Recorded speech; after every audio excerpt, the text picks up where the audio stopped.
ลูกอะไรไม่รู้ใช่ไหมคุณเบิ้มคุณเบิ้มหามานี่สิ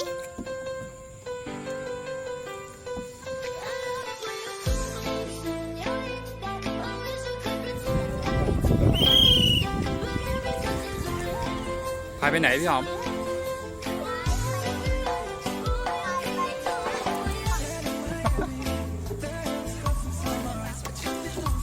เครื่องก็มีมันหมดเครื่องมันหมดขายกัน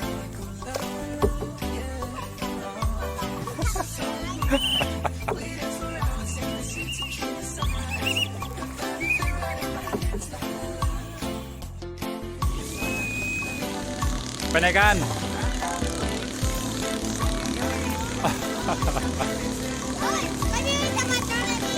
จริงเหรอ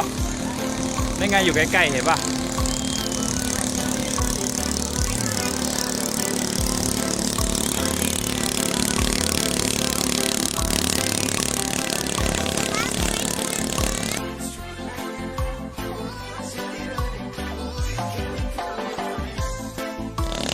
พี่หอมกินอะไรลูก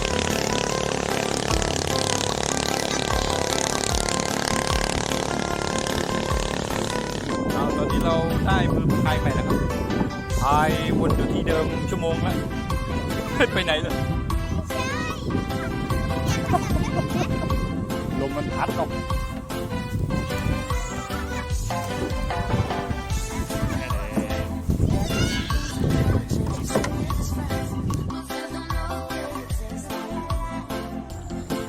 พายฝั่งขวาบ้างลูกพี่หอมพายฝั่งขวา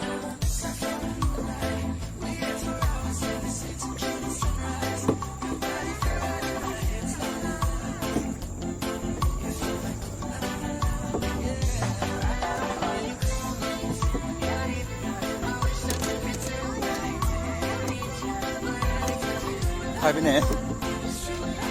โอ้จะไปร้านอาเตียน